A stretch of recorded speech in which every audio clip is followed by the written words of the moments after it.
booms like cannon 42,000 shots. feet.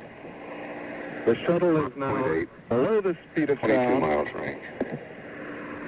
heading toward that U-turn out over the town of Intercepting. Boron, And a reminder, you've got the strong northeast of here. west. Now out of 38,000 feet. Okay, thank you, Rick. David, they have strong winds from the west, so I suppose that means they're going to have a tailwind coming in. That may give them a little bit of an unusual experience that Shuttle 1 didn't have. Well, the winds are not directly up the runway. They're not a crosswind exactly, but they are not directly with the runway. I'll be making a wide sweeping turn now to get lined up with the runway. Good television picture. 25,000 feet. From Houston, about 3,000 feet low now, out of 24,000 feet. Look at that. Columbia now descending about 7 times more rapidly than a commercial airliner making its average landing. Still on its turn. The chase planes have it well in sight. 280 knots at 18,000 feet. From 6 times the speed of sound to 280 knots, about 300 miles an hour in less than 200 miles. That's deceleration. Low on the energy, looking okay.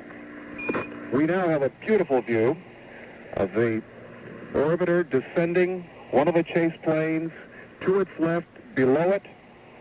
That's where these television pictures that we're seeing to our right are coming from. 13,000.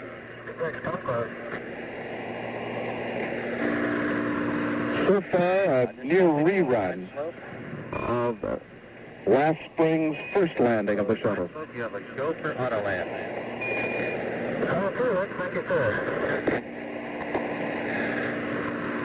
Commander Engel has a go for auto land. In other words, he will go into the automatic landing system. He is, in effect, electronically linked to the Earth with the microwave stand beam system, this elaborate last word in electronic landing systems, especially devised for this procedure. He is at this point, in effect, hands off. Thank you.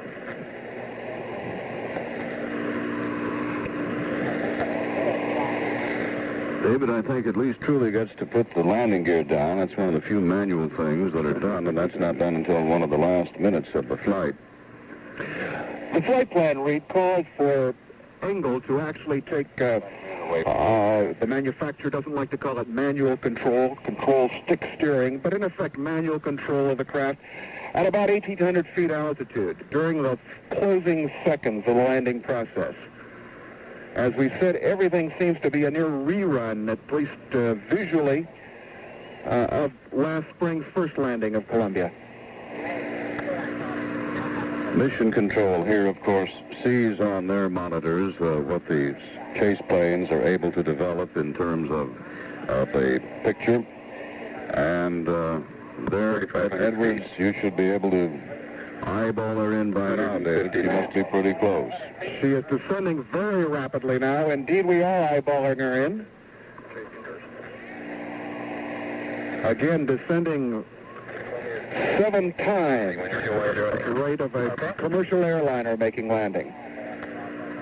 Now just about ready to flare out. Within seconds, the nose will come up at a 22-degree angle. 100 feet over the deck now. 20, 10, 5, 3, touchdown. She is down. She is down.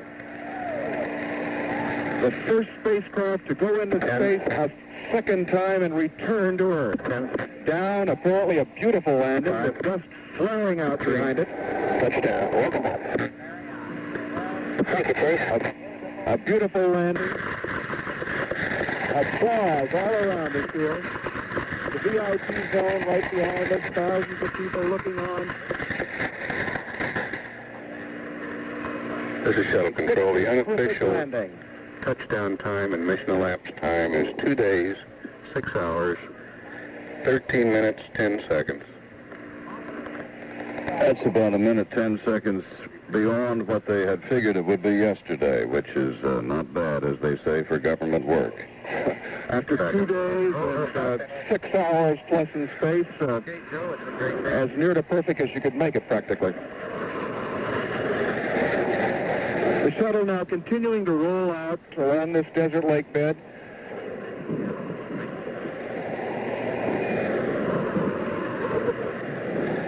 And now, like a swarm of ants, the recovery team moving across the desert toward Columbia, 18 or so vehicles, closing in on Columbia, like ants closing in on a dead beetle, as someone put it once. A big wind machine, such as that used by California citrus growers to keep their crops from being frostbitten. The big snorkels that will be used to purge Columbia of any toxic gases that might have collected on the way down.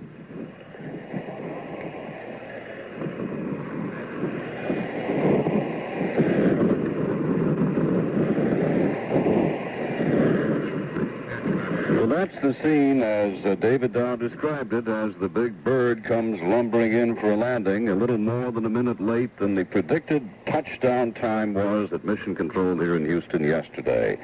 A wonderful sight, as we've commented before, almost a mirror image with a little different topography of the first landing, which also was on the 14th of another month, that being back in April. Now, the long procedure of getting the astronauts out of the craft and getting the craft itself made safe will begin, and we'll continue with our safe return of the flight of Shuttle 2 after this. But just 3 minutes, 45 seconds ago, the old spacecraft Columbia completed its first up and down voyage. Not as long as they would have liked it to have been, but a little more than 2 days and 6 hours and 13 minutes from liftoff to landing, a safe landing at Edwards Air Force Base in California. Angle and Truly now going through the post-landing checklist, which is a voluminous series of books and checks and things to do. There's some 14,000 switches in front of them and below them and around them in that spacecraft, which still looks like an airplane, but still lands pretty hard and pretty fast. Something like getting the spacecraft out of the idea seems a little bit hard to do. Anyway, she's down. They're safe. They'll be inside for some time if experience is the rule. In Mission Control, my colleague Steve Young could tell us, I believe, Steve, what it's been like. Well, Reed, there are about 150 people in the VIP viewing room, and there are about 200 or 300 eyes glued to TV sets in that area. And now, in the front of Mission Control, some of the picture from out in California has been put up in the place of where there was technical data. You know, the fuel cell problem caused the flight to be truncated, of course, and top management here said it was the prudent thing to bring them back early. They weren't alarmed. Well, that prudent attitude continued right through the end. When Shuttle touched down, the VIP started applauding, but Gene Kranz and Christopher Kraft, the director of the Johnson Space Center, didn't applaud until the nose wheel came down. That's when they started applauding. Interesting, they have a couple of acronyms that you can add to your space dictionary if you want to. Touchdown is known as weight on wheels. That, of course, is wow. A little bit later, when the nose gear touches down, it is called weight on nose gear, which is wong. So you have wow and you have wong. And when you have wong, you're just about wound up as far as the space flight's safe return is concerned, although there is considerable roll on all three of the gear. So the flight that began with a little bit of difficulty and encountered a little bit of difficulty as it got airborne with the loss of one fuel cell, which, by the way, has been safely maintained aboard the craft and will be the subject of intensive examination. The flight has ended at Edwards Air Force Base with what the officials have called a minimum mission. That is a duration time of some 54 hours. Not the 5 days and 4 hours that Angle and Truly were aiming for, but 2 days and 6 hours and about 13 minutes, which they settled for, and which Mission Control and all connected with this space flight, this epic-making second voyage of a Columbia, which everybody has been more than satisfied with a safe return of Angle and Truly, a nominal return to Earth. This is Reed Collins, CBS News at the Johnson Space Center. This is